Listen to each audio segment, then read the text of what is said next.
Hello everyone, welcome back to our new video. दोस्तों, Minerva Capital ने jewellery sector पर एक बहुत ही बढ़िया रिसर्च रिपोर्ट पब्लिश की है और इस रिपोर्ट में उन्होंने कोशिश किया है मैक्सिमम लिस्टेड कंपनीज को कवर करने की, लाइक कल्याण ज्वेलर्स हो गए, स्काई गोल्ड हो गए, टाइटन हो गए, पीसी ज्वेलर्स हो गया, पीएनजी हो गए, सेनको हो गए, ठीक है, थंगा मलाई हो गया, खजांची हो गया। इस तरीके से कंपनीज को इन्होंने कवर करने की कोशिश की है।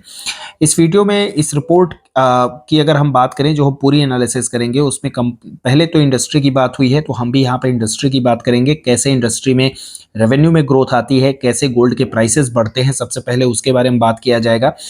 उसके अलावा कंपनी की ग्रोथ के बारे में बात करेंगे, कंपनी के वैल्यूएशन के बारे में बात करेंगे, and in the end Minerva ने कौन से 3 स्टॉक्स चूज किए हैं based on the growth and valuation both, तो उन कंपनी के बारे में बात की जाए। एंड इन द एंड मैं भी बताऊंगा कि मैं किन स्टॉक्स में इन्वेस्टेड हूं।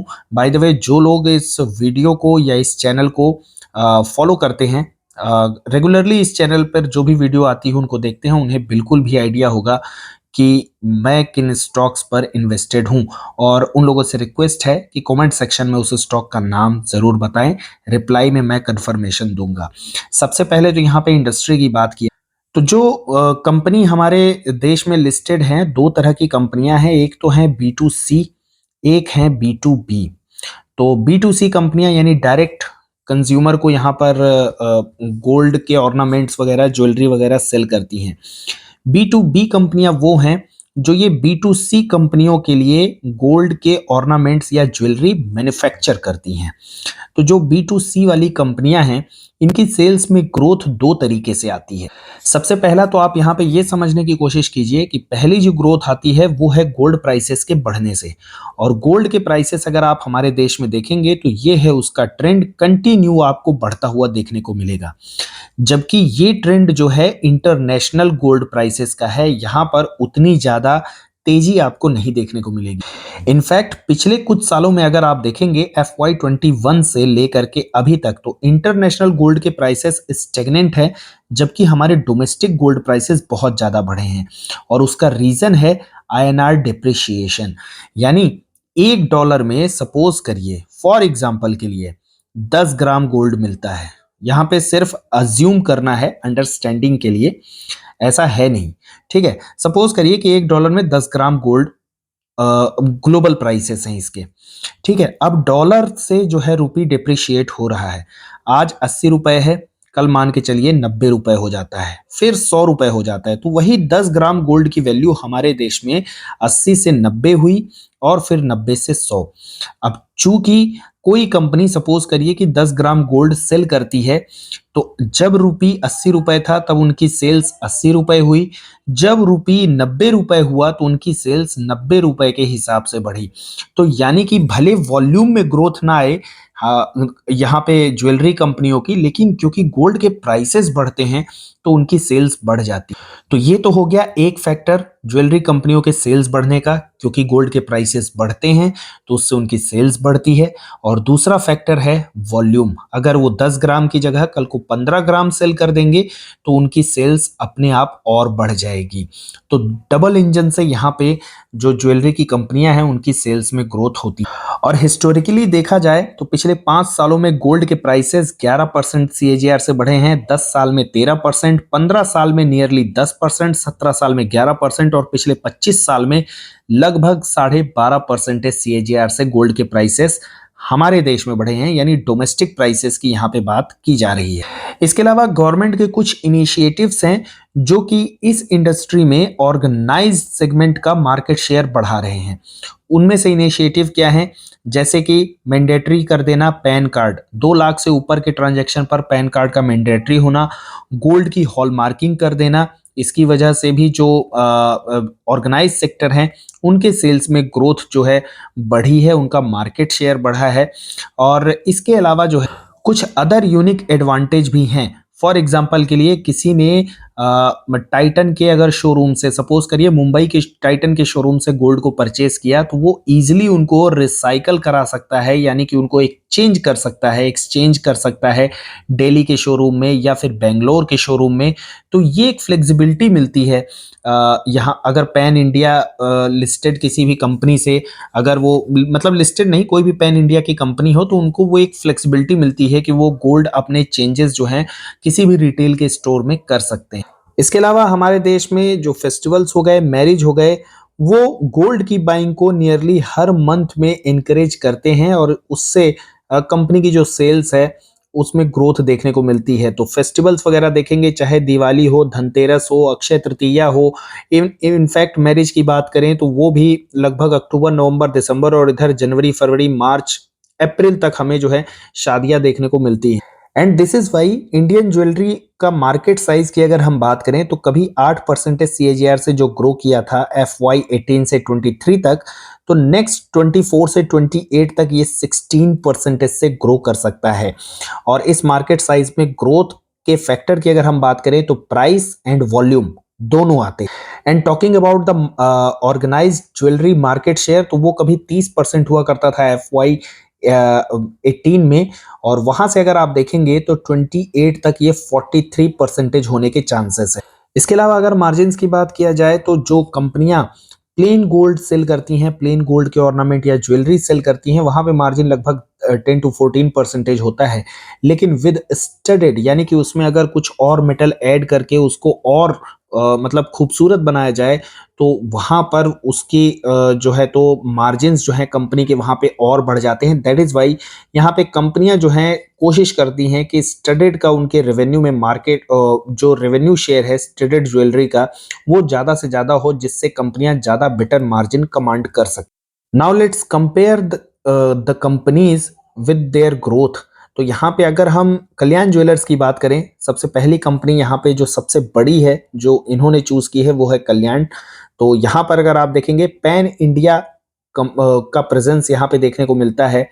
एंड ग्रोथ अगर आप देखेंगे तो FY22 से लेकर के 24 तक रेवेन्यू में 30% की ग्रोथ और पैट में 63% की ग्रोथ रही है।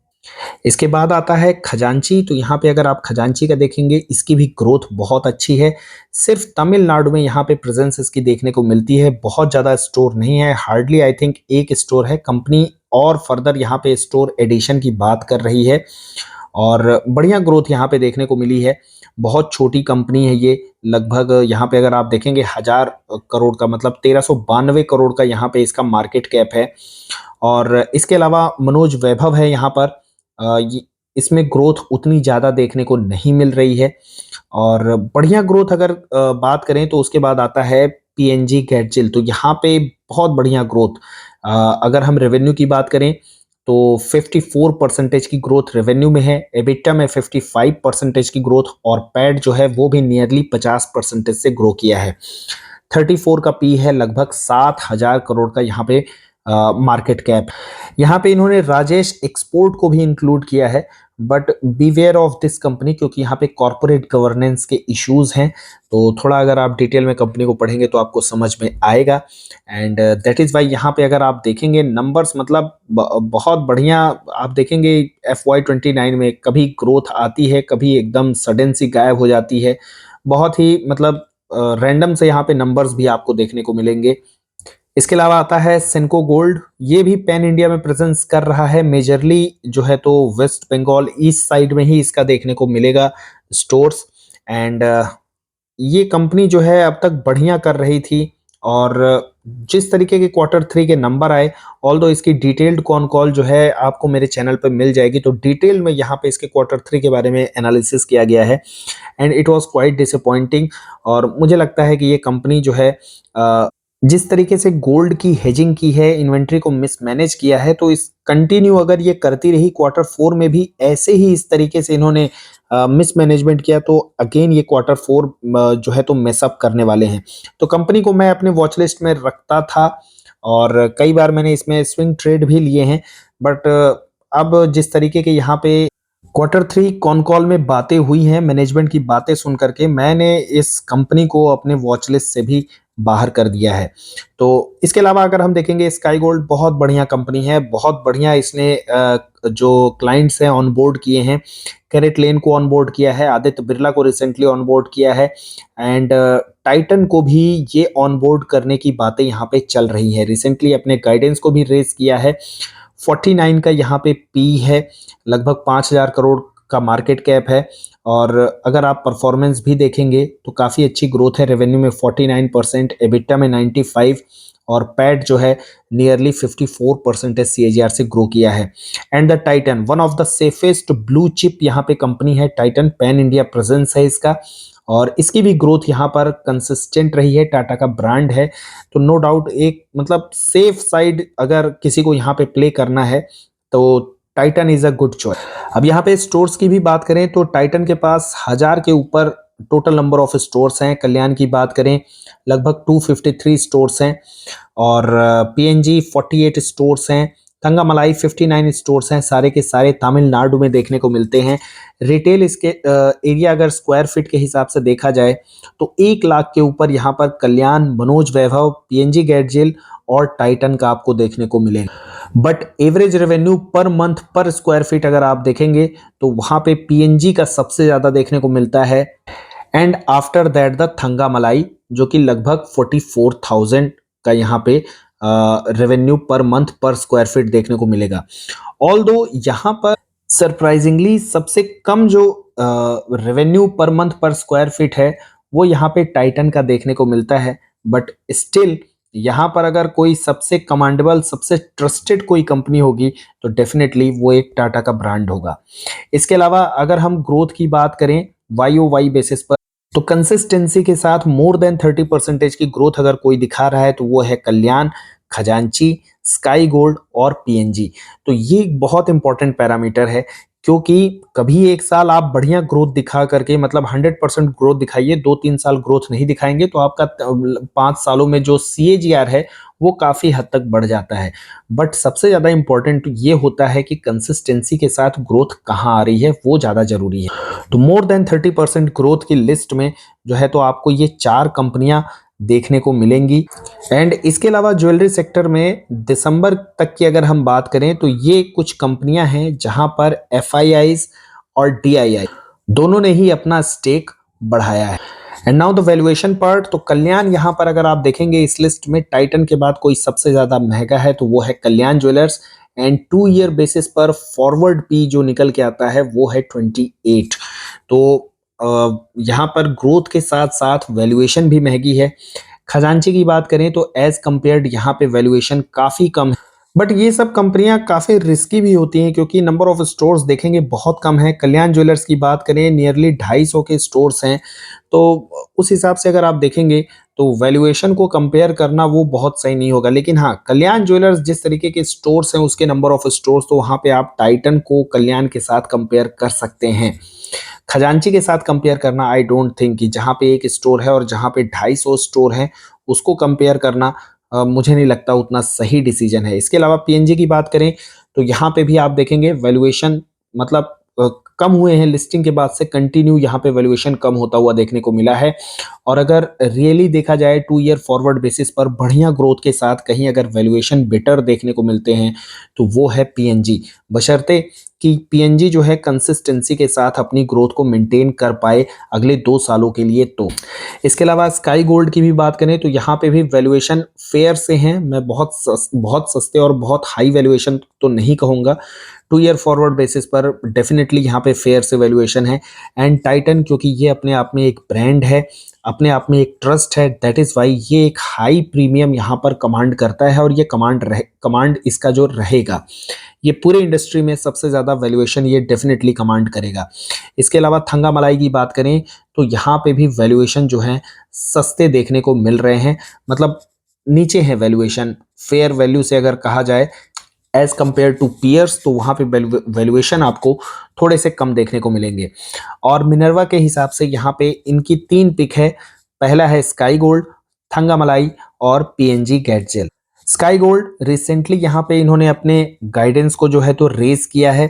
इसके साथ साथ अभी इन्होंने आदित्य बिरला को भी ऑन बोर्ड किया है, कैरेट लेन को ऑन बोर्ड किया है एज अ क्लाइंट, और एक्सपेक्टेड है कि ये टाइटन को भी as a client on board करेंगे, जिससे इनके वॉल्यूम में ग्रोथ आएगी। और कंपनी यहाँ पे कैपेसिटी एक्सपेंशन भी कर रही है। एक्सपोर्ट का मार्केट शेयर, अपने रेवेन्यू में जो शेयर है उसको भी इंक्रीज करने की यहाँ पे बात कह रही है। तो स्काई गोल्ड मतलब डेफिनेटली शायद ही कोई रीजन होगा कि कोई अगर लिस्ट बनाए और इस स्टॉक को रिजेक्ट कर सके। इसके अलावा यहाँ पे इनका जो सेकंड चॉइस था थंगामलाई, तो थंगामलाई क्या है कि अब यहाँ पर ग्रोथ की बात हो रही है। अभी तक इसका तमिलनाडु में जो प्रेजेंस है वो थोड़ा सा सेचुरेटेड था, लेकिन अब यहाँ पे ग्रोथ की बात हो रही है। रिसेंटली इन्होंने 10,000 स्क्वायर फीट पर एक स्टोर भी ओपन किया है और अगले 18 महीने में ये 10 से 15 और स्टोर ओपन करने वाले हैं। And this is the reason कि यहाँ पे मिनर्वा ने इसको अपनी लिस्ट में ऐड किया है। And the next is PNG. तो यहाँ पे इसको ऐड करने का रीजन है कि इनके जो आईपीओ के फंड आए थे उसको बहुत ही सही तरीके से इन्होंने यूटिलाइज किया है। लगभग 12 स्टोर ओपन किए हैं। नवरात्रि के नवरात्रि के 9 दिन जो हुआ करते हैं, हर एक दिन पर उन्होंने स्टोर ओपन किया है। तो फंड का बहुत बढ़िया यूज किया है और उससे इनके रेवेन्यू में भी ग्रोथ आएगी। इसके साथ साथ कंपनी ने यहाँ पे डेट को भी रिड्यूस किया है, जिससे इनके मार्जिन में भी इंप्रूवमेंट देखने को मिल सकता है। तो दोस्तों ये थी मिनर्वा कैपिटल की कंप्लीट रिपोर्ट, और इसमें से अगर मैं अपनी बात करूं तो मैं कल्याण, आरबीजेड और स्काई गोल्ड में इन्वेस्टेड हूं। बाय द वे, आप ज्वेलरी थीम में किस स्टॉक में इन्वेस्टेड हैं? Do let me know in the comment. And if you really like the content, then hit the like button and do not forget to share and subscribe the channel. Thanks for watching the video.